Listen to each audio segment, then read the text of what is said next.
You're listening to a Roddenberry podcast. Mission Log, a Roddenberry Star Trek podcast, episode 584, Nightingale.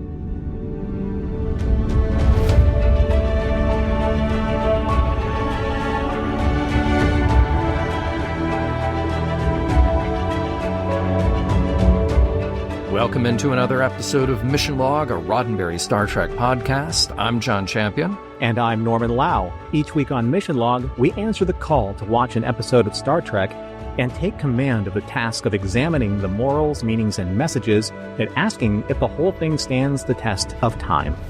This week, Nightingale, the one where Harry Kim has the opportunity to make a difference and finally earns the promotion he so richly deserves. No, not... Did we watch the same episode? Oh, sorry. No, too soon? Never too soon. John will be back with trivia after I put a Band-Aid on that fresh wound. But first, here's a word on how to reach us. We'd love to hear from you. Mission Log is a conversation about Star Trek. Find us on Facebook at Mission Log Pod and on Instagram and Threads at Roddenberry Podcasts. The conversation always continues in the Mission Log Discord with near daily live events and 24/7 chat about the topics you love. Get your invitation to our private server by joining patreon.com/missionlog. While you're at it, one of the most important ways to help your favorite podcasts is to leave a 5-star rating and a review at Apple or your preferred podcast platform. And remember, your comments could be used on the show. And now, here is John Champion with this week's Fresh Wound Trivia. This week's trivia. Well, let's talk about Nightingale. We have a story by Robert Lederman and Dave Long. And this is the first time that we've seen Robert's name in quite a while. And back when we did, that was on DS9, where he was also co-credited with Dave Long. Those two submitted Improbable Cause and The Assignment. Prior to that, Robert wore a few hats. He was a director on 2 episodes of TNG. Those would be Iborg and Force of Nature. But he spent most of his time as an editor, all the way from TNG up through Enterprise. Incidentally, early in his career, Robert was an apprentice editor on 2 of my favorite notorious movies of the early 80s. Those would be Robert Altman's Popeye and The Village People's Can't Stop the Music. Now, his writing partner here, Dave's credits, actually end after his 2 DS9 and singular Voyager contributions. The teleplay is credited to Andrei Bormanis, and no surprise here to see science consultant Andrei's name pop up in the credits again. The last episode we saw him contribute was Imperfection. This was directed by LeVar Burton. Good to see another Trek veteran in the director's chair again. The most recent episode of Voyager that we covered that LeVar directed was Live Fast and Prosper, and we will see him twice more before he jumps over to Enterprise. Now let's meet a real historical figure referenced in the episode. That would be Florence Nightingale, and of course she gets name-checked, and you probably know that name, but you may not know many of the details. Florence Nightingale was born in Tuscany to a British family in 1820. She served as a nurse and later made a name for herself managing nurses during the Crimean War in the 1850s. She revolutionized the field, really inventing modern nursing by not just standardizing practices and hygiene, but also by keeping intricate notes and statistics, which would contribute to a greater medical knowledge. It is hard to understate how reinventing a whole field of service was important, and Nightingale was honored many times during her lifetime. She passed away at the age of 90 in 1910. Now let's meet our guest stars. At the start, we have the Kralor Captain Brell, played by Bob Rudd. And Brell isn't around too long in this episode, and similarly, the trail of on-screen credits for Bob ends with this outing on Voyager. In that same opening sequence, Alan Brooks plays the Inari commander, and he's got an extensive career going back to the late 70s, and his on-screen debut was in the George Burns Art Carney comedy vehicle Going in Style. Now, more recently, you can catch Alan on Veep, Feud, Brooklyn Nine-Nine, and American Horror Story, and more. The Inari captain Jaral, who later encounters Voyager, is played by Paul F. O'Brien. And like our previous two guests, this is his only Trek appearance, but Paul keeps turning up in other series and features since he got his start in the mid-'80s. You can find Paul relatively recently in guest spots on Law & Order and House of Cards, and he had recurring roles on HBO's Search Party, Law & Order, and the indie series Om City. On board the cloaked Kraylor vessel, we meet a handful of people. There's young Tarek, who steps up to the role of helmsman. He's played by Scott Miles, who grew up in Tennessee, and this Voyager appearance marks his TV debut. But Scott had already worked on a few feature films, including The Patriot and Remember the Titans. Through the 2000s, Scott continued to take on TV and film roles, and by 2005, he wrote, produced, and starred in the independent film Little Chicago. Dayla is played by Beverly Leach, and she does have one other Trek credit as she provided her voice for the video game Star Trek Away Team.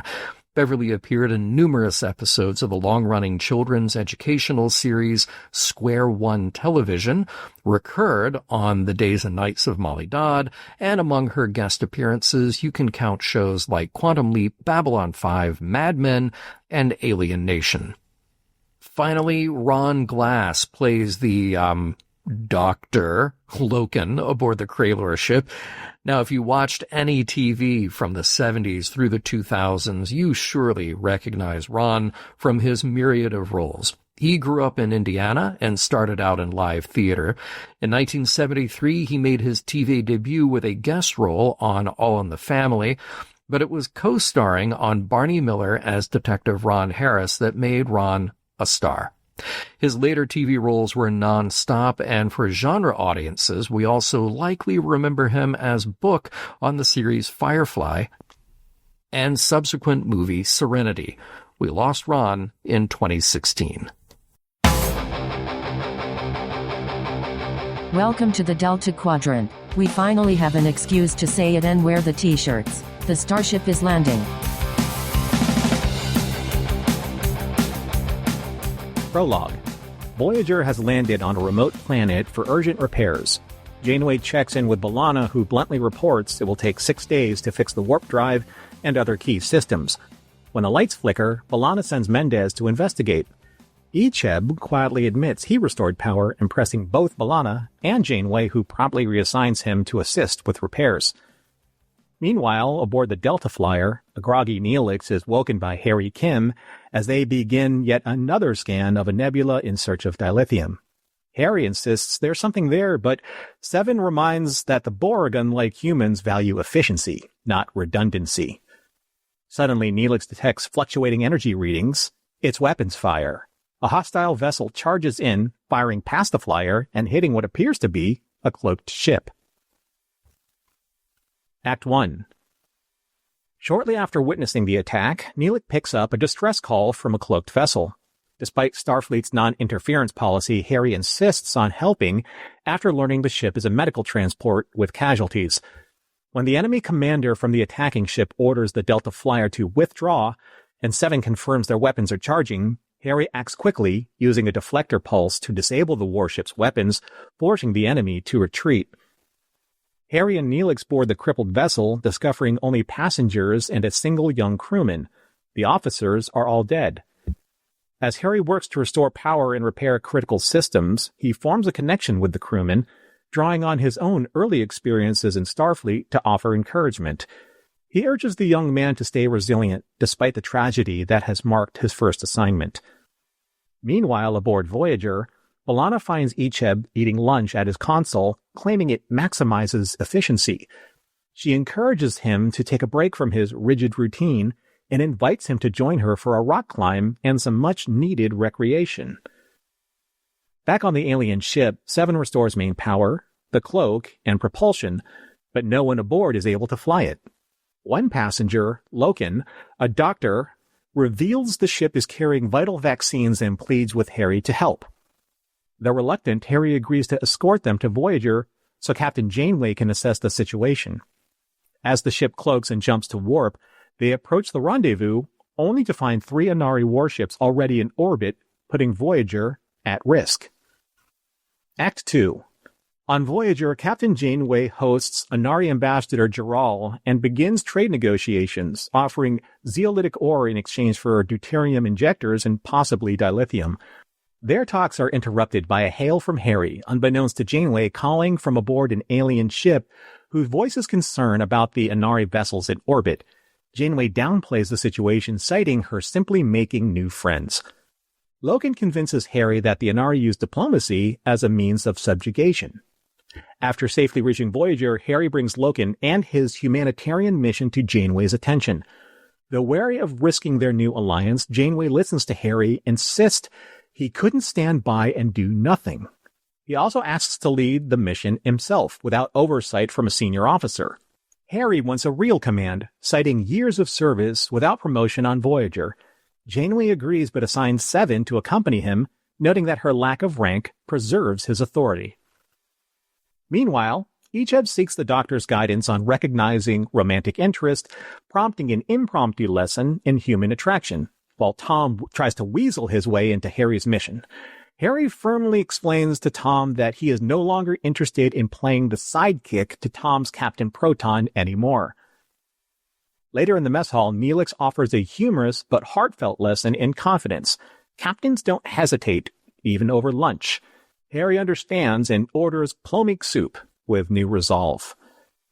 Upon returning to Medical Transport 136, Harry is formally addressed as Captain by Mr. Tarek, who has been studying his Starfleet protocols. Harry renames the ship Nightingale, after a figure from Harry's own world who became famous for treating injured soldiers. With Seven at his side and the cloak engaged, Harry's first true mission is underway. Act 3. Acting Captain Harry Kim logs his first day in command as both challenging and exhilarating. He personalizes his ready room despite 7 of 9's objection, who calls it inefficient given their temporary assignment. Harry counters that forging a personal connection with one ship is essential, advice he credits to Captain Janeway. 7 reports she has ordered Tarek to correct their course, prompting Harry to check on his inexperienced helmsman. On the bridge, Harry hovers as Tarek inputs the new heading, then impatiently takes over the controls, nudging Tarek aside while 7 quietly observes. Back on Voyager, Icheb awkwardly bonds with B'Elanna during routine maintenance, revealing his curiosity about social norms and relationships. Aboard the Nightingale, ongoing cloaking device issues are worsened by Harry's increasingly terse and condescending command style towards Loken, Dela, and 7. When 7 and Loken recommend a full diagnostic, Harry firmly asserts his authority, making it clear that his word as captain is final. Later, 7 confronts Harry, pointing out that he tends to execute orders himself and dismisses others' input. She challenges him to trust his crew as Captain Janeway once trusted him and helped build his confidence. Suddenly, when the cloak fails again, 6 Inari ships appear. Under fire, Harry orders evasive maneuvers as 7 works to repair damage, but is caught in an explosion and rendered unconscious, or worse. Harry sends Dela to engineering, where she evacuates the crew and attempts to restore the cloak. In a stunning revelation, Loken gives Dela specific orders to repair the cloaking system. Afterwards, she stops responding to comms. Loken informs Harry that there are no life signs in engineering. Act 4. After the Inari attack, Harry discovers that Dela is dead and 7 may be in shock, but is still alive. He confronts Loken, demanding to know why he and Dela knew so much about cloaking technology, but Loken can't answer even basic questions about 7's medical condition. With his cover blown, Loken confesses his true identity and mission, developing cloaking devices at a secret base to break the Inari blockade starving their planet. Feeling betrayed, Harry realizes the mission was never humanitarian. On the bridge, Harry orders Tarek to set a course back to Voyager, but Tarek, Loken, and the crew refuse, relieving Harry of command. Meanwhile, on Voyager, after a run-in with Tom who challenges Icheb to a holodeck race, the confused Borg teenager awkwardly discusses social norms with B'Elanna. Blindsided by Icheb's misguided intentions, she lets him down gently, allowing him to save face since he never truly understood her signals, mistaking her friendship for romantic overtures during their working relationship. In other words, puppy love is futile. Back on the Nightingale, Harry informs Seven what has transpired when she was unconscious. Preparing to escape in a pod and hoping to remain neutral, Harry is then challenged by Seven, who questions whether he's abandoning the crew out of discomfort with command. She urges him to accept responsibility and help the crew survive. As the Nightingale faces hostile Inari scanning pulses designed to expose cloaked ships, Harry refuses to flee and resumes command as captain. Act 5. Hoping to continue their trade negotiations, Janeway is stunned by Jaral's accusations that a shuttlecraft, matching Voyager's hull composition, fired on Inari vessels, and that 2 human biosignatures were detected on a Kraler ship. Jaral demands Voyager's immediate departure from Inari space under armed escort. With Voyager's warp drive still under repair, Captain Janeway prepares to evade the escort and search for Harry and Seven. Aboard the Nightingale, Harry commands evasive maneuvers against overwhelming Inari attackers. Despite shield failures and structural damage, he refuses to return fire, knowing it would reveal their position. Instead, Harry opens negotiations for surrender, but on his terms. His crew must evacuate safely or he will destroy the ship to prevent the cloaking technology from falling into enemy hands. As evacuations proceed, Harry enacts a daring plan to reverse the ship's shield polarity once the Inari tractor beam locks on, using their own weapons and momentum to break free. With escape pods launched and shields failing, the Nightingale narrowly crosses the defense perimeter and Inari pursuers disengage. Harry orders a descent to the planet's surface. Back on Voyager, the escort breaks off and sensors detect a cloaked vessel astern. It's Harry's ship. Ensign Kim's final log entry reflects mixed feelings about the mission's success and his uncertain future as a captain. In the mess hall, a relieved Neelix welcomes him home, but Harry humbly admits he doesn't see himself as a captain. Yet. The end.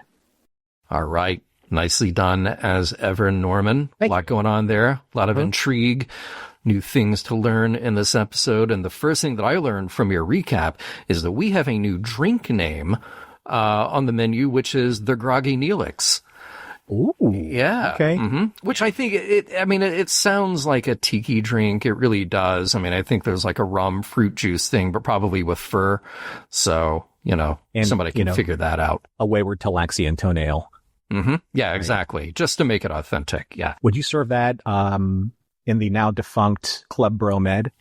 Yes. Yeah. that is top of the menu at Club Bromed.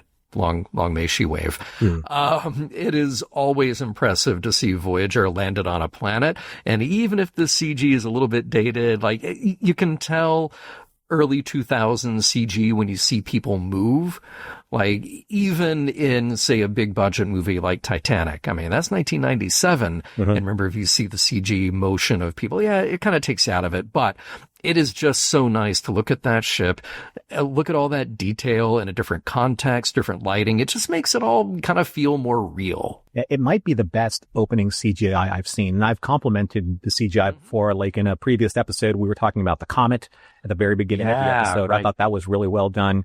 I love cutaways. So like seeing the nacelles exposed and kind of like seeing the coils. I thought that was just really, really great. Great stuff. I love that. Yeah, really clever. Yeah.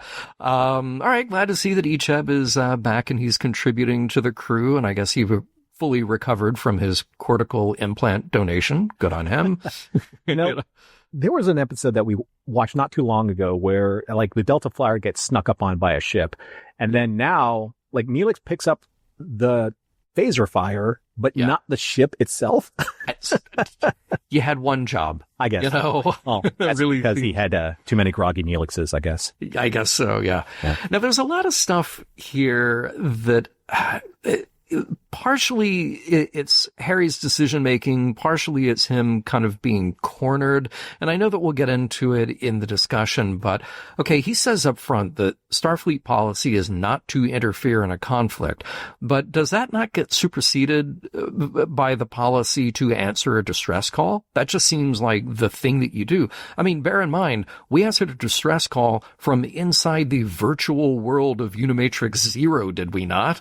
We did. Yes. So I'm going to keep this pin in the grenade for now because we don't have the time for that.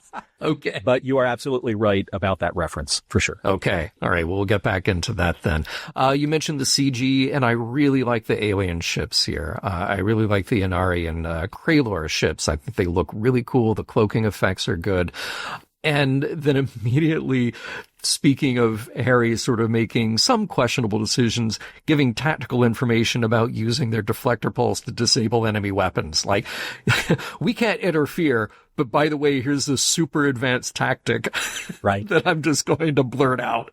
Hey, you learn things along the way in your 7 years in the D. I guess right? So, yeah. Speaking of which, everything feels set up for a Harry, Kim, Kobayashi Maru scenario. 100%. You have Neelix saying it's a humanitarian mission, and then Seven saying we're not supposed to interfere. And Harry is like, well, I have, these angels wing and demons weighing on my shoulder. What do I do? Right? Yeah. We'll get into that a little bit later for sure.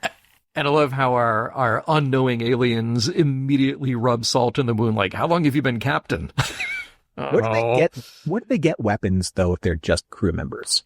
I mean, they're just passengers.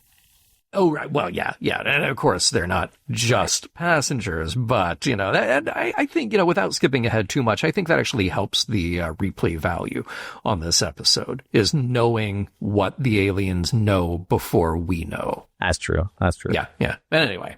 Tarek says to Harry, Ensign, what's that? And then Harry says, a junior officer, the lowest ranked officer, actually. And I felt... Again, I've said this before. There are times where I think Garrett bleeds through Harry in his deliveries. And yeah, I don't know, like maybe other Voyager fans can tell us when they watched this, was the Harry is an ensign forever an ensign meme already established? Yeah, I know it feels like it. Yeah. Interesting that Ichab has the same lack of taste for food that Seven does. Although, in our previous episode, she's getting past that. She's learning to indulge herself a little bit. It seems like Ichab, having spent a lot less time in the collective, though, that he would have more of a food memory. Remember when we were back on his home planet with his terrible, terrible parents, they were trying to lure him in with his favorite dish, so these are things that he would know. I thought that it looked like that big platter in front of him, though, in the cargo bay. It looked like space nachos. I thought it was space funnel cake. Oh, it might have been a space funnel cake. Yeah, very good. All of the above would work. Yep. Yeah. Mm-hmm. Again, this whole idea that he has no recreation. Again, Ichab is young. I feel like he wasn't assimilated that long ago, so it's a bit of a stretch, but I'm okay for that to serve this particular part of his character development. And I love this idea of Harry being stuck with these people like, can you fly our ship for us? They're kind of like Pac-Leds. Like, can you make it go? Because we don't know what we're doing, Harry has the largest hat. So. He does, yeah. But I feel like ultimately, we knew this moment was coming, that, you got two warring alien species and we don't know which side to be on. We're just thrown into it. And that's how you get a story going. Sure. When it comes to like the perfect blend, the marriage of kind of like CGI effects and practical effects, when Harry and Janeway were talking, there's this great shot of her standing in front of the windows of the conference room. And the lighting, it just set the scene. It was kind of almost like a sunset because the lighting and the shadows and stuff like that were so inconsistent with just like the sun dropping on the horizon and everything kind of getting in this late afternoon warmth to it. I thought that was fantastic. That was a really good shot. I feel like they might have been watching Generations and thought, oh, wait, you know what? They're doing really good lighting over there. Maybe we should do that too. Yeah, if you want to look at that scene, it's timestamp 15 minutes, around 42 seconds. Nice. And remember, she name checks Errand of Mercy. Yeah. Always nice to give a little polite golf clap when we name check an episode. She says you only heard one side of the story, and I do like how eventually that comes right back to her. I won't jump too far ahead, but I do like that Harry is able to call her out on that, because that doesn't always work out, Right. Yeah, and you know that you're in trouble when someone goes to the doctor for romantic advice. It's always fun to watch, though, right? It is. Yeah. Also fun to watch Icheb's wardrobe. So does he just have the one sweater, or are we catching it at the start of the week of his wardrobe rotation? Discuss. Maybe that's it. Maybe he's got 3, and there's always one in the closet, one he's wearing, one at the cleaner. One to stock and one to rock. Yeah. Yeah, exactly. For sure. Mm-hmm. Oh, God. And of course, like, if you're going to give Tom Paris any dialogue in this episode, it's for him to chime in and just say, like, oh, there must be a girl on that ship. Like, it's got to go there with Harry. I'm glad that they wrote this scene, not to, begrudge or disparage Tom's character, but it's nice that Harry had his moment, his little line in the sand saying, like, I don't want to be I don't want to be Buster Kincaid to your Captain Proton anymore. And I kind of fist pumped in the air. I was really smiling at that scene. I'm like, you know what? Yeah. It's very personal to me when I did it for myself, with personalities like Tom. And it was appropriate, and it was just like, look, I got my shot, and you're not going to take it away from me, right? Yeah, good stuff. When Harry's back in the mess hall and Neelix is trying to give him some advice, never admit you're indecisive about anything. And then Harry orders the plomeek soup, and I'm just thinking, like, first of all, he might hate it. This is probably not, it's not bad advice, but it may not be the best advice, or at least Harry isn't understanding the spirit of the advice at this point. I just picture him getting a bowl of soup that he's going to hate. And nobody wants that, It's kind of like a Miyagi thing where you're having all of these different pieces of advice kind of like swirling around. Again, with Seven and Neelix at the beginning of the episode, it's, are you going to do this? Because regulations say, and then, it's a war of conscience, really, that's happening. And nothing puts yourself at odds like staring at a menu. Yeah, right. Right? Yeah, you have decision paralysis. Exactly. So, analysis paralysis, right? Yeah. Yeah. Okay, but then as we wrap up Act 2, it felt really good. Harry can do this. He could always do this, and he even gets an engage as his. Yeah. That felt good. I really liked that. Yeah. Now, we do go to his new ready room on board the Kraylor ship, and when did he exchange the clarinet for a sax? It's the only sax he gets on the ship. Boom. Okay, nicely done. Yeah. I wasn't thinking about that for a couple of minutes. Speaking of sax, the OCD that Harry has about his quarters on display is so specifically real to me. Yeah. I could feel that OCD in my bones. Yeah. Well, and it's funny that he's doing that because he may only be on that ship for a day. Like, we don't really know the time frame that could end this mission early. So he is spending the time to do that and to organize. So. Side story, a friend of mine we were hanging out gaming one time, and, he did something. He admitted that he did it just to see how I would react, but he took the DVD controller on my desk and tilted it in a fashion that I did not like. And I walked by, yes, exactly, and tilted it back. And he looks at me and he goes, really? I'm like, I like my things exactly the way I like my things. Yeah.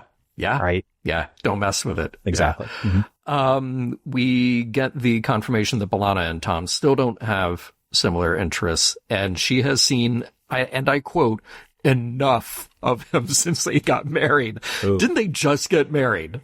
Yeah. I believe they did. Yes. Yeah. Here's an interesting thing about the Icheb B plot. Is he the new Vorik for Voyager? Because I can really see Vorik in this B story. Yeah. Not to say that, Manu played it wrong or it was written poorly. It's just that it feels so very Vorik-esque. Yeah. Yeah. You're not wrong. Yeah, I could see that. Absolutely.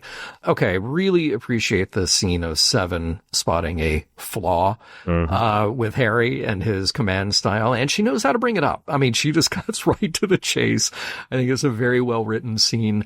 And funny side note here on this Kraylor ship, alien ships also have rocks in the ceiling. And in fact, Seven face planted into a bunch of them when they got hit. Yeah, she did. Is it me or Ron Glass at this time in his career, was he kind of like the go-to guy to cast for the peaceful passenger, quote unquote, that turns into like the most dangerous guy on the ship? Yeah. I.e. Book on Fire. Yeah. Firefly. Oh, right? So good. Right. So good.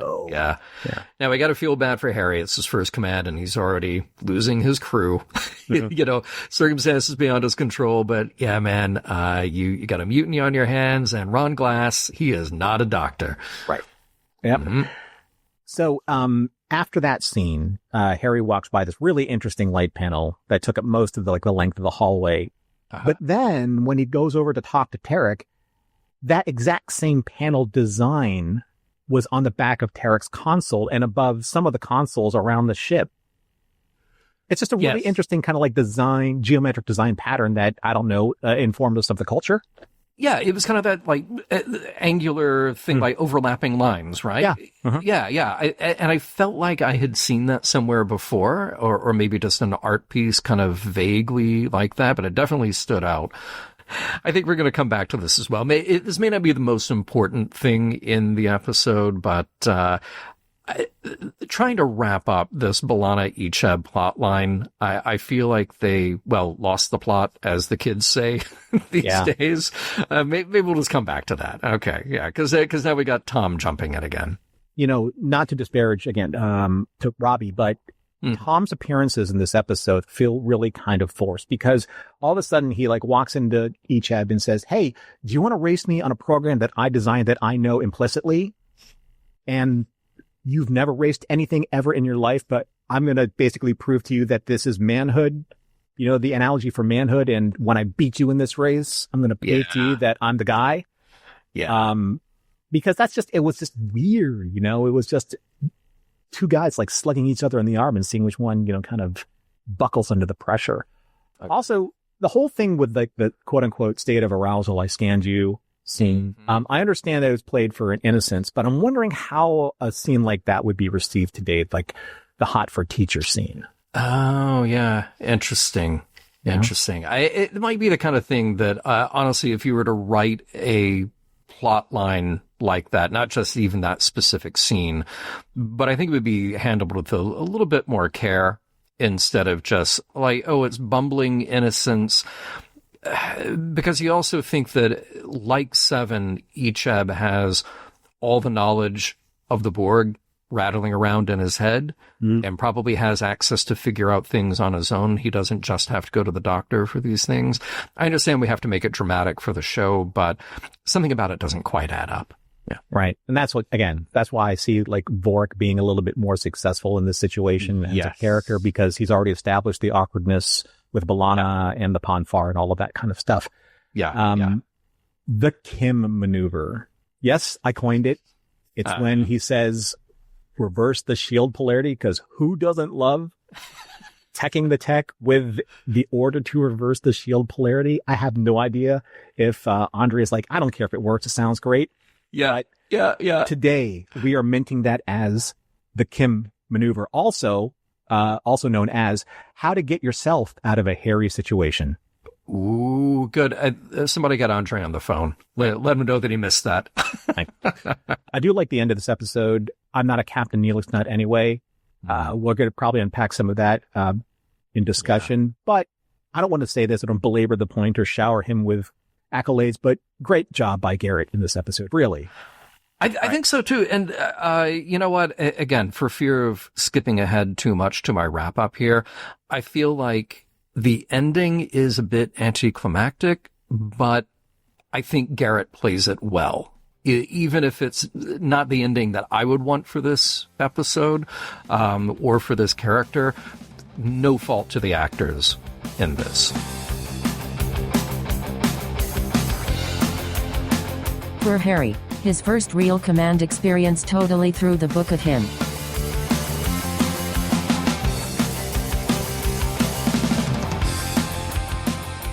All right, I feel like we got a few themes that we can pick apart here, and we have a very clearly delineated A plot and B plot.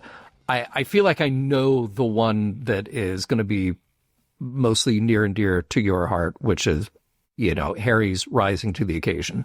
Harry becoming captain for one brief shining moment, becoming captain. But let's actually, I want to take at least my thought here in reverse, and let's actually go back to the moments before that, because I think we can pick apart what Harry learns and what his command style is, but there's the other thing here, which is how he gets himself into that position, and then his conversation with Janeway about where they find themselves now. So you have this idea, how do you pick and choose your allies? And maybe the other important lesson here is when to gracefully butt out and decide that this isn't your fight. You don't need to help. Maybe you're not required here. But I want to ask you this. What was Harry's other good option here? Because it's not right to not respond to the distress call. You mentioned it as the Kobayashi Maru, right. And that is how the Kobayashi Maru starts, is you have the distress call. You have to answer it. You have to go there. Or do you get to a point later on, because remember, he's faced with a few important decisions in this episode. Do you get to the point later on where you don't accept the offer to be escorted back to Voyager inside the cloaked ship? To me, that was the only other time to get out of this, and get out of it with some sort of, I guess, moral integrity. You stopped, you helped. Yeah, you let slip this one tactic that they could use to their advantage. But now when you know the truth, okay, they have this offer, hide your shuttle inside, we're going to get you back to Voyager. You don't actually have to do that, because neither side is at war with the Federation. Neither side is hunting down a Starfleet ship. So they could limp back in their shuttle and say, thanks for the falling rocks, see ya, but we're going back to our ship. And then it would be okay. Or is the moral obligation still there to see this through and just accept the ride? Wow. It's really interesting, the way they crafted this episode and the way that, Andre wrote this, because when you really look at it, you can take Harry really out of the equation and put any kind of junior officer in it. That's why I like bringing up the Kobayashi Maru, because it's the test that tests your commandability for Starfleet. And I think that Harry made the choice that he believes Janeway would have made, because we have criticized in the past that why would Janeway side with one faction over another faction? Harry says Starfleet policy, interference in alien conflicts is strictly prohibited. Okay, this is not the Prime Directive. Yeah, sure. Right, the Prime Directive states that you're not supposed to intervene with a pre-warp capable species. Right, so that's one thing. That's what B'Elanna kind of did in. Yeah, and you're not changing the course of their evolution. You're just literally. I mean, they are trapped in a firefight between these two. Right, and they stumbled into it. Exactly, a couple of warp capable, spacefaring species that are fighting with each other. Enough to be able to have that type of weaponry, to be able to have pursuit ships, firepower, things like that nature. Come on. Yeah, they have cloaks, right? So you have I know Star Trek fans, especially now since we're talking about Voyager, the most techno-babble laden series probably in the right now, at least in the context of the series that we're talking about. How many times have we referenced Starfleet policies? And according to Janeway's terms in Equinox, which is why we have a problem with Equinox, bent policies, but not broken. Right up to the line, but not irreversibly so. This is something that Harry knows. So why can't you make that same case when Seven made the argument about Unimatrix Zero that you brought up? She said specifically, isn't it Starfleet's policy to aid those who request assistance? And Harry says that's what we do. So that seems already established, in Unimatrix Zero. Or, again, go back to aligning themselves with the Borg against Species 8472. That is probably the most egregious example of getting involved in an interspecies war. Yeah. Right? Of course, if Harry and Janeway are as close as we believe them to be, then this is your example of leadership. And you have to make that decision based on, one, your experience. Two, he is on, maybe he's on the leadership track. He's not wearing leadership colors, maroon. He's wearing ops mustard, but he wants to be in command. He wants to be in the command track, and you have to make these decisions when you're in the command track. Well, let me ask you this, because we have something that is similar to the Kobayashi Maru, but it's not exactly the Kobayashi Maru. Kobayashi Maru is a surprise attack, and it was a decoy, all right? But here we actually do have a ship that has been damaged. We have people who are actually calling for help. Now, I think Harry does the right thing by answering that call. Even if at first it sounds like he wants out of it. Like, oh, we can't just stop for people who are at war. Like, no, it is a distress call. You need to go in there. At a certain point, when the weapons are turned on them and they're getting fired upon and saying, hey, get out of this because we will destroy you too, does that obligation end? And is the obligation then to protect your own crew? When Harry looks in the back of the Delta Flyer and there's Seven and there's groggy Neelix and says, okay, we are obligated to stop and help, but if somebody is pointing a phaser at us and will blow us out of the sky, if we, travel an inch closer, we cannot do that because then we die and they die in the process. That entire situation that you're talking about negates the entirety of Star Trek in general. Bad idea. Right? Because that's right. Yeah. Well, and the thing is, it's like, that's what we learn from Star Trek, right? We're supposed to understand. And especially since, this is titled Nightingale. I'm sure that Florence Nightingale put herself in ridiculously dangerous positions in order to render aid to any soldier, not just soldiers on her side or their side, any soldier, any life. Right. So when we look at this and that, I personally have been criticized as saying like, well, Norm, you're supposed to be, a fan of Star Trek, yet you criticize Voyager at every turn because, they're not supposed to be explorers. They're not supposed to be exploring the Delta Quadrant. And because I say they got to make a beeline, for the Alpha Quadrant and save themselves and not put themselves at jeopardy. That's the whole thing is about the principles. The whole thing is about the principles. That's Star Trek, gang. Yeah, exactly. So, I understand like this situation that you're, and it's a really good example of whether or not, the right choice was made. But I do think it's the Kobayashi Maru still, because I would like to go through this example with you. So in this episode, Seven says to Harry in this kind of like this critical moment, she says, when you first came aboard Voyager, did Captain Janeway help you? And then Harry says, sure, she looked after all the junior officers. Seven says, by doing your work for you. And Harry says, no, she gave me a lot to do, actually. Seven says, because she felt you were more capable than she was. And Harry says, of course not. She wanted me to learn, to gain confidence. Now, I want you to put aside what she just said for me. She wanted me to learn. Okay, so what happens to Harry here is it's really no different than anything that we see in any of these junior officers in Star Trek, right? Let's take a look at Saavik in The Wrath of Khan. Kirk says to Saavik, you're bothered by your performance on the Kobayashi Maru. And Saavik says, I failed to resolve the situation. Kirk says, there is no correct resolution. It's a test of character. We learn by doing. Now put this alongside of what, Seven just said. She wanted me to learn. Kirk says, we learn by doing. Right? So this is the lesson. There isn't a right or wrong. You have to understand, like, your moral component, in this situation.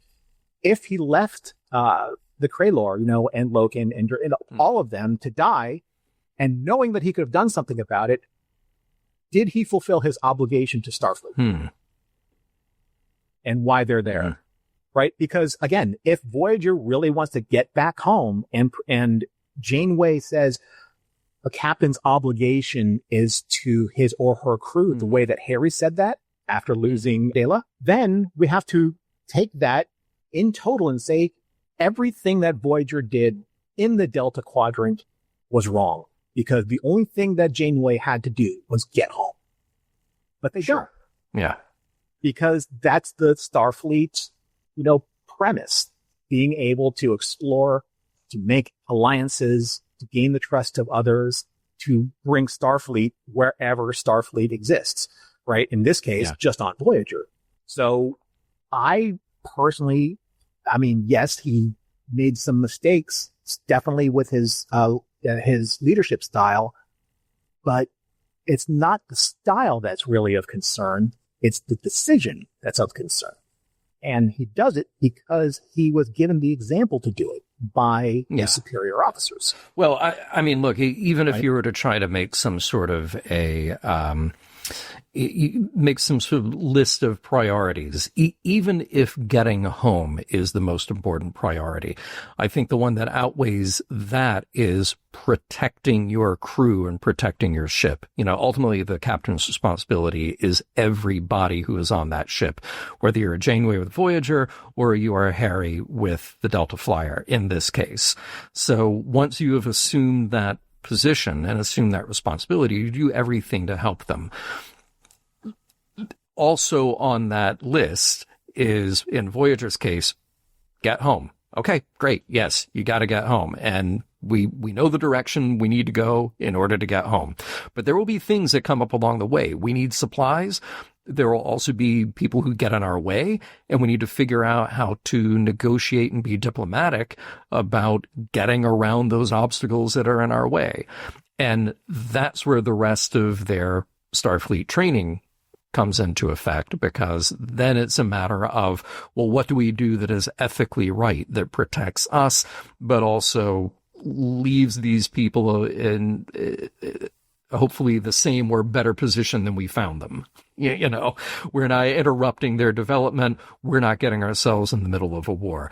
I kind of go back to this, original premise that I had, that Harry actually did have an out. And it wasn't to ignore the distress call. It was to politely decline going back to Voyager in a cloaked ship. Because at that point, as far as I can tell, they were not in danger. Yeah, it might have been uncomfortable, but they were not in danger. And they could have washed their hands of the whole thing. But it was Harry deciding, like, oh, no, we're actually going to have allies here. We're actually going to help. We're going to address this larger principle. But that larger principle was him being fed a line. And Janeway herself has been fed a line before and picked the wrong side. A few. Yeah. Yeah. And the interesting thing is, I really like how Seven was kind of like the de facto first officer, to Harry in the situation where, he was understanding her advice up to a point. And I think that, going all the way back to Harry had an out, but he chose to do his, he chose to follow his decision anyway, because for whatever reason, moral or Starfleet protocol wise, he chose that. So when Chakotay said, we can avoid this entire war, involving ourselves with this conflict between the Borg and 8472 by just hiding out on a planet and going our separate way, under the cloak of, shadows, all the way around. It'll take us way longer, but we don't have to engage ourselves in their war and choose sides. And generally it's like, and that's why I have such an issue with, the events in Scorpion 1 and 2, because Janeway's like, nope, sorry, not listening to you, and you're relieved dude. I'm like, what? What are you talking about? So, you got to weigh everything that you have to weigh as a captain, or else lives are on the line. And I'm sure, we've said this time and again, we don't see it enough, but I'm sure that there have been lives that were tragically lost, during the course of Voyager's 7-year excursion, through the Delta Quadrant, because Janeway says, no, I know people really love the whole Janeway or the highway, but that is a very dangerous leadership. I got to hand it to Harry. Harry is better about taking the advice of his subordinates in this episode than Janeway typically is on her own ship. I actually like this combination of Harry with Seven as a first officer. That's a great role to put them both into. He's given the opportunity to rise to the occasion. He is given the opportunity to understand what it is to manage a crew. And Seven is given the opportunity to act like the role of a first officer and not get fired the way that Janeway will fire Chakotay if she doesn't like what he has to say. Harry learns some important lessons in the process, which I will probably reiterate when we get around to our morals, meanings, and messages.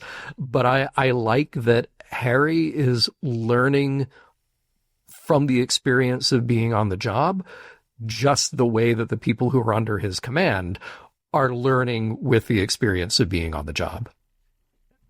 I mean, here's the example that I think I'd like to leave with everybody when it comes to what you just said. Harry has been keeping score, right? Harry says to Janeway, I just couldn't stand by and do nothing, right? And Janeway says that doesn't justify getting involved in somebody else's fight. And this is kind of like his pushback with Tom. This is where I think that we're actually getting Harry a little bit more growth here. Harry says, you've taken sides before, the Borg resistance, the Vardoir. Remember how well that went, right? So Janeway says those were different circumstances. And then Harry says, you were trying to help people in need. How's this ever different? Janeway says, when you're wearing 4 pips, the only person that can tell you are doing something wrong is someone who has 5 pips.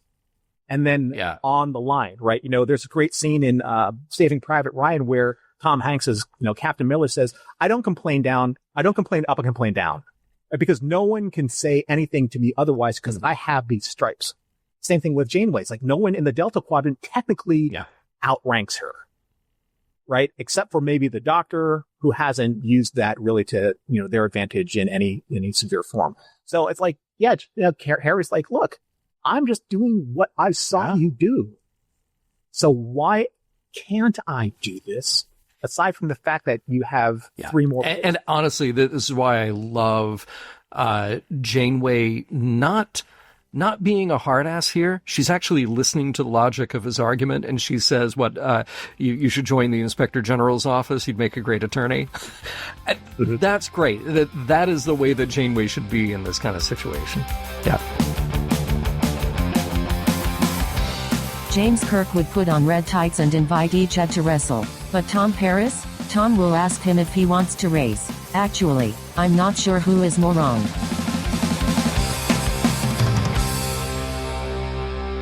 All right, Norman, we have weighed all the options. We have put ourselves right into the line of fire when it comes to Nightingale. And not going to say that necessarily that we have picked sides. I think we're trying to weigh out the situation. And really, at the end of the day, it's not about picking sides. It's about what we learned. It's about the journey, isn't it?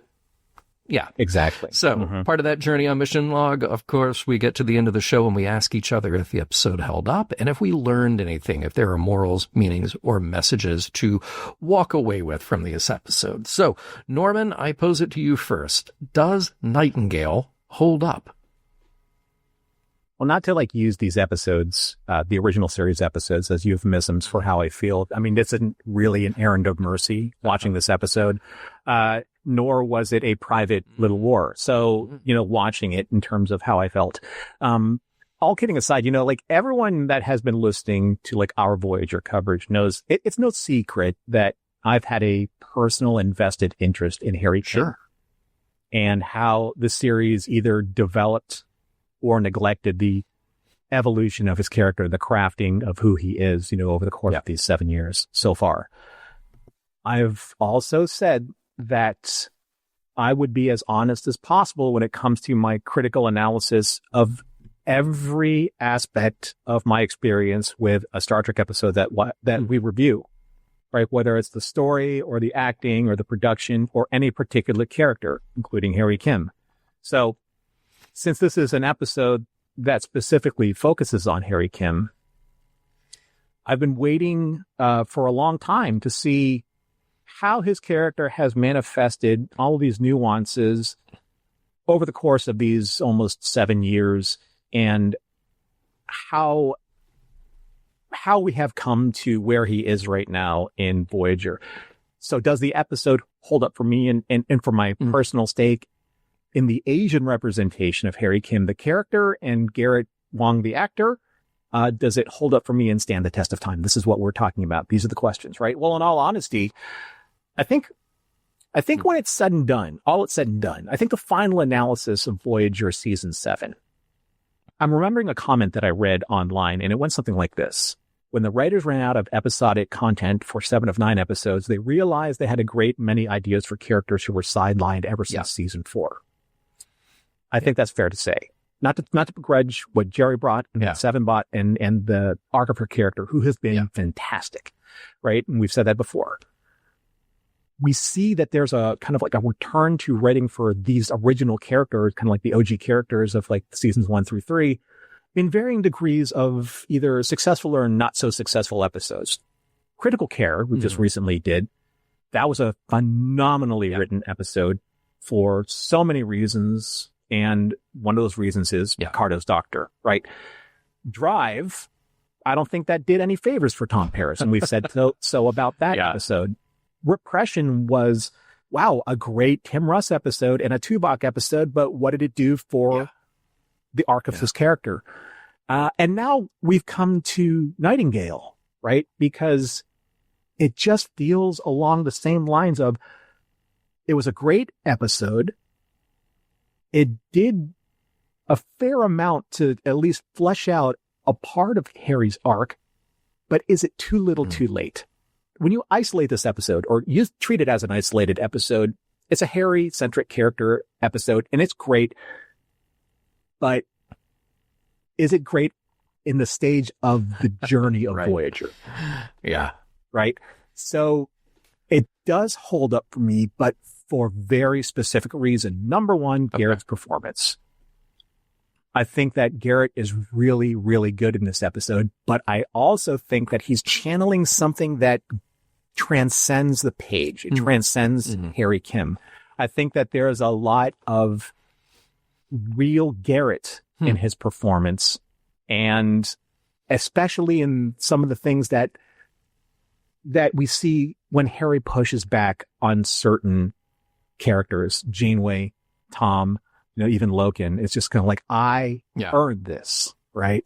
This is where I want to be, and I finally get this with my character, but there's only X amount of episodes to the end, and this is where I am, right? When Garrett is given the opportunity to act, you get great episodes like Timeless and Ashes to Ashes. We both enjoyed those episodes, but I keep a vested interest as Harry as an Asian character, but I also feel that if you take Harry out of the equation, it's still a good moral meaning or message episode that I'll discuss later on.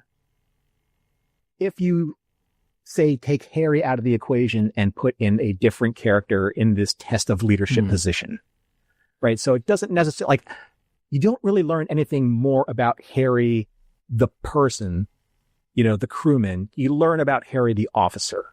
And most junior officers, you can tell the story. It's Tarek's story, just with Harry's character. Yeah. Right? It's the exact same thing that Tarek is going through.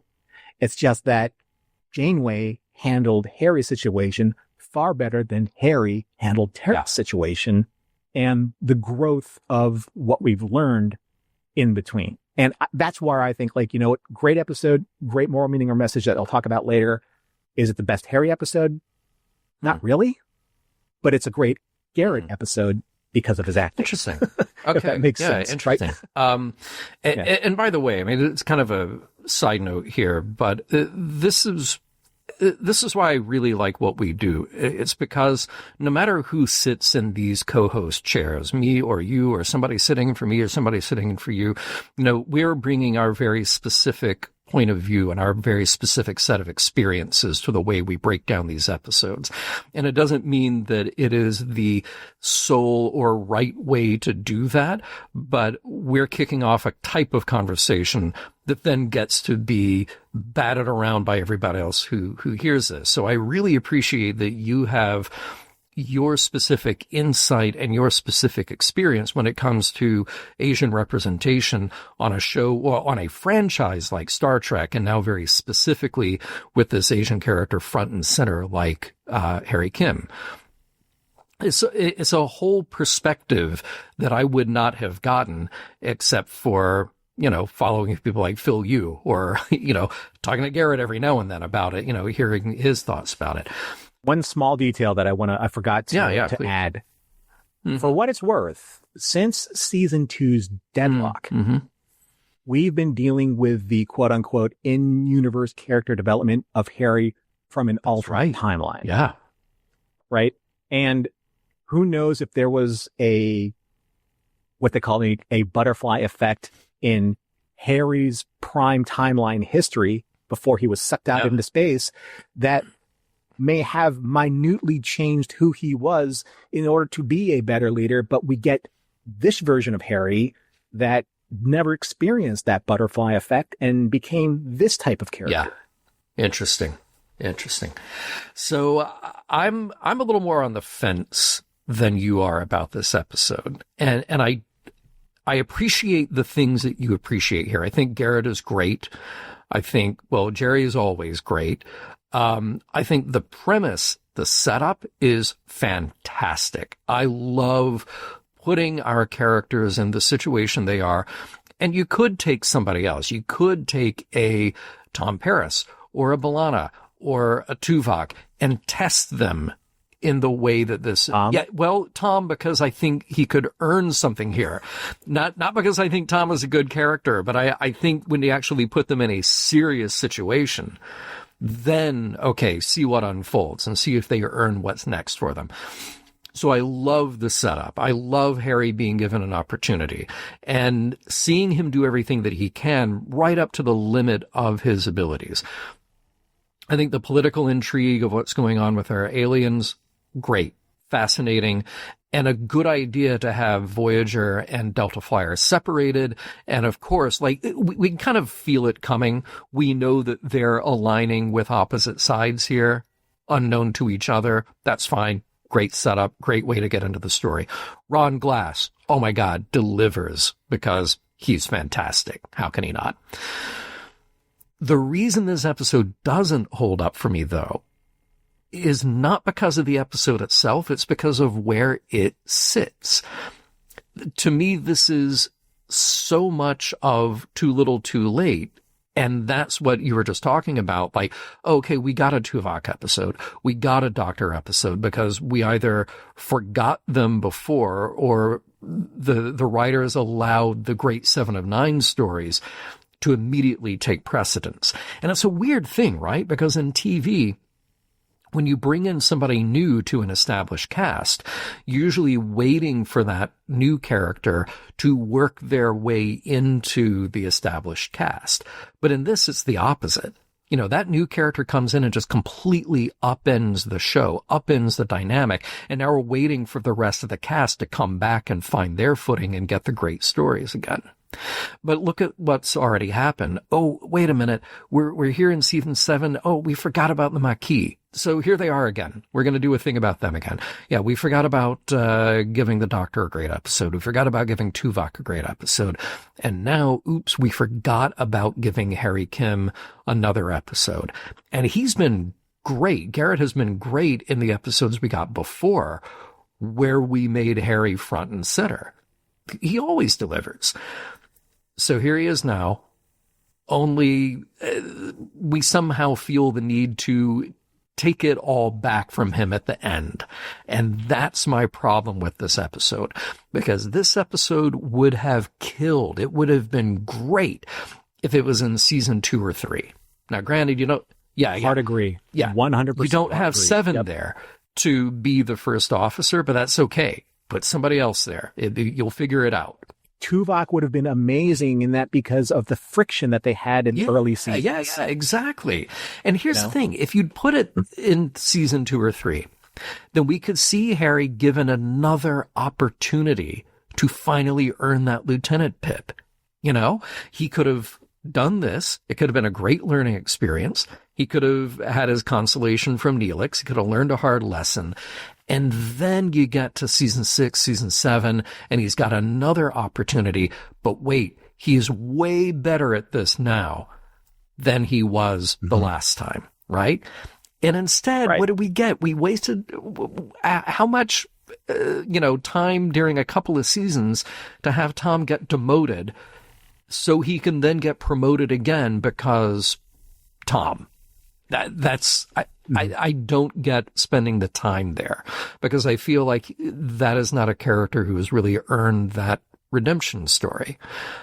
He's not a bad guy, but has he really grown into the role? I don't think so. Meanwhile, Harry Kim, when he's given opportunities, I think he does well. And even if he doesn't completely live up to the moment, as he did in this episode, that's okay. He's still a guy who learns.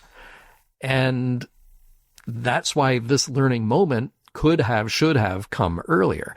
And I think what we're really missing here, we're missing a scene with Janeway.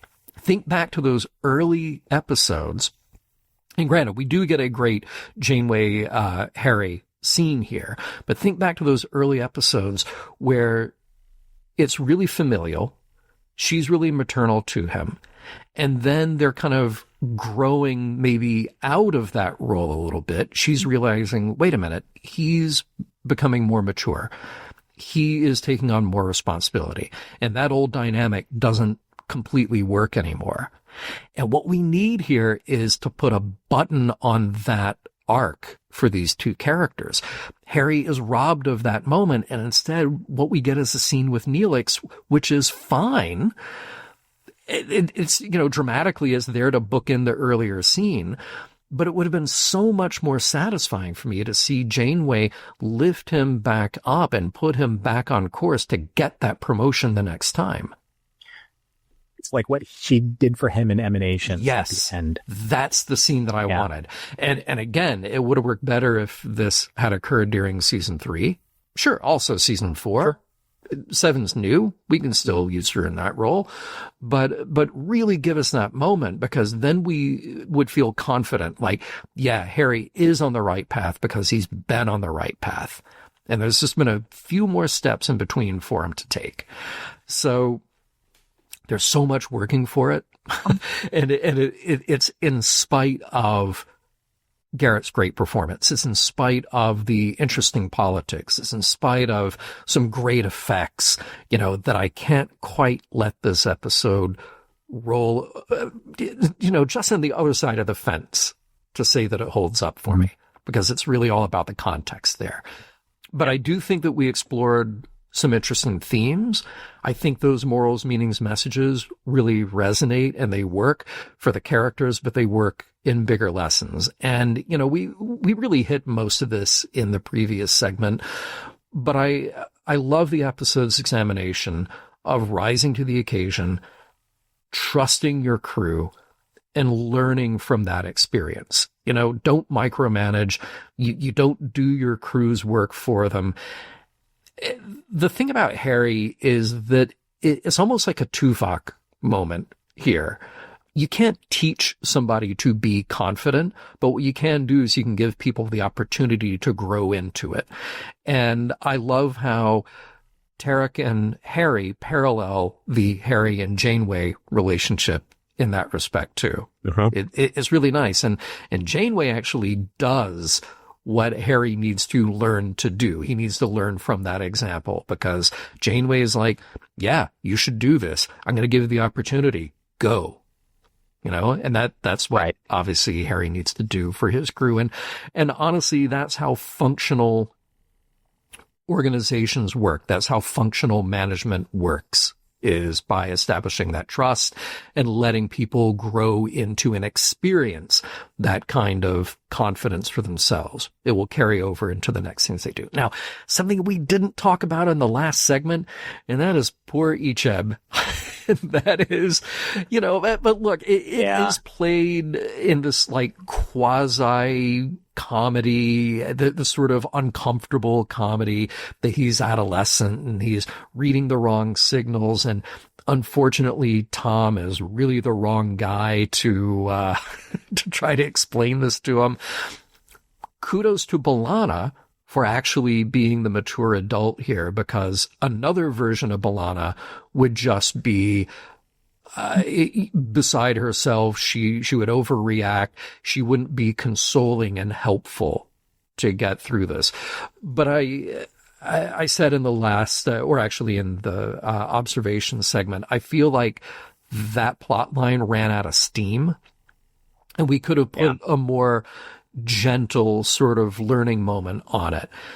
Icheb needs advice. He needs good advice to be friends with people and let that resonate. Now is not the time to get mixed up about romantic signals, and maybe talking to somebody other than the doctor and other than Tom Paris will be the way to go for him. But I don't know who his good role models are for that right now. It may not be Harry, although it may be Harry, because I think Harry has shown more maturity than Tom Paris has. And unfortunately, it's probably not Seven, because even though they came from the same experience being Borg drones, they're not coming from the same experience of maturity. And that, I think, would get even more complicated, more difficult there. So I don't think there's necessarily a takeaway from that, except that maybe some expression of gentleness and understanding is what's needed for a guy like Icheb, because I think he stands to be embarrassed, and that's too bad. Yeah. And it's too bad that Tom is the guy who then is going to teach him how to man up and go compete and do man things. That's not what the guy needs. What else, Norman? Right. Yeah. Well, I'm glad that you brought up the issue of trust, because something that I didn't get a chance to read in the discussion notes, and I kind of like pulled it out for time, but I really want to come back to this before I get into my morals, meanings, or message. So when it comes to trust, and a lot of this stuff comes from my own experience in corporate management. Like, as a leader in any position, you have to trust that you trained your people well, right? You have to trust that they have learned their lessons from you well, so that they can grow and excel. And they have to grow in their own way and either succeed or fail based on what you have taught them. Because that's the big fear of leadership. It's about, did I train them to do the right things? And if they don't do the right things, it's a reflection on my training. Well, that's not necessarily true, because everyone's an individual. They can only be given that type of independence. And you can't hover over their every decision, because when you do that, you take away that trust, right? And making the wrong call, that's life. Yeah. Right? That's like what Picard said. You can do everything right and still fail or still lose. That's not failure. That's life. I love that line so much. Right? Yeah. I think it's one of the best written lines in ever. Yeah. Right? So, but the big thing is that when you trust and you let people, they earn confidence through that trust, then it's not about the ego that's feeding you as a person or that's feeding them. It's about this great foundation that you've given this person to become a leader like you want them to be and they strive to be. So the big issue for me in this, or what I saw in this episode, is something that, I struggle with, you probably struggle with, a lot of people struggle with. And it's this understanding that ego is the enemy. And how. Yeah. Right? Yeah. So a lot of people out there know that, especially recently, I've been really invested in reading the works of Ryan Holiday. He started his book career with The Obstacle is the Way, and you can easily say that ego is the obstacle of the way, right? So, and as much as I would love to say that we're not sponsored by him, so any reference that I make, it's just because I personally have gotten a lot of value. Hey, but he's welcome to come on if he wants. So, Ryan, if you're hearing this, yes. Come on. Yeah. So Ryan posits in Ego is the Enemy that a person's biggest obstacle to success and fulfillment is their own ego, which he defines as an unhealthy belief in one's own importance. To briefly encapsulate his book, ego can stifle learning and growth, can blind you to your own faults, and in turn ignore your own mistakes, preventing you from taking ownership of your responsibilities. It makes you crave recognition and adulation for the work instead of finding true satisfaction from the work itself. Look at all of my awards versus you actually accomplished the job like Icheb did in the very beginning. Yeah. Right? In this episode, in Nightingale, Harry tests the limits of his own ego and illustrates many of the key issues when ego takes over as the governing factor of one's decision-making process or lack thereof, right? Because losing perspective is always the other side of the equation when ego chooses to ignore probably one of the greatest learning mechanisms in the history of humanity, and that's failure, right? You have to fail in order to succeed, or you don't know what succeeding actually means. And failure is a combination of certain things like not achieving the goal, sacrifice, not sacrificing enough, self-doubt. All of that stuff happens in a person who is understanding what leadership means and a person who's a charlatan trying to get and earn the respect of people that he doesn't really know how to lead, he or she or they, so that is the ego. The ego can basically cloud everything that you have great judgment for, because the thing is that you're not seeing it outside of yourself. So Ryan says that in order to combat that, you have to be a lifelong student of things. Yeah. You have to learn. You have to be curious. That great line in Ted Lasso, the reason why I was able to, I was able to figure these guys out is because they were never curious about me. Right? Yeah. I was always curious about other people, but they were never curious about me. Like, hey, Ted, you playing at darts? Yeah. Right? Great scene. Stay humble. Regardless of success, stay humble. Embrace failure as a learning opportunity. Try not to make the same mistake twice. Right? That proves to people that you are learning because you have the example of failure as your guide. Focus on the work itself and not the accolades from it, right? And serve a greater purpose beyond yourself or personal gain. These are interesting compass points, in terms of how do I put the needs of the goal above my own needs. My dad always used to tell me, you will never get A's in school if you focus just on getting the grades. You will always get A's when you understand that the knowledge is the goal and the grades just get in the way. Mission Log is produced by Roddenberry Entertainment.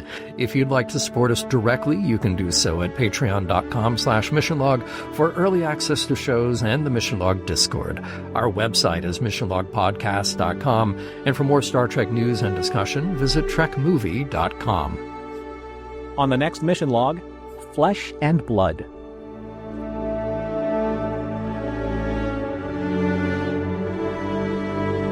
Some of the music for Mission Log provided by Warp 11, online at warp11.com. Special thanks to consulting producers, Matt Esposito, Homer Frizzell, Chris Garris, Rand Hurl, Tom Kozak, Julie Miller, Mike Richards, Mike Shabel, Paul Shadwell, and David Takachi.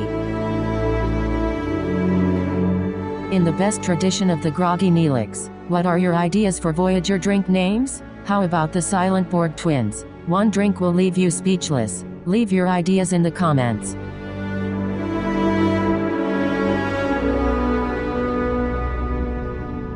End transmission.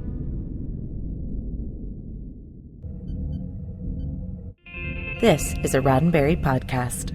For more great podcasts, visit podcast.roddenberry.com.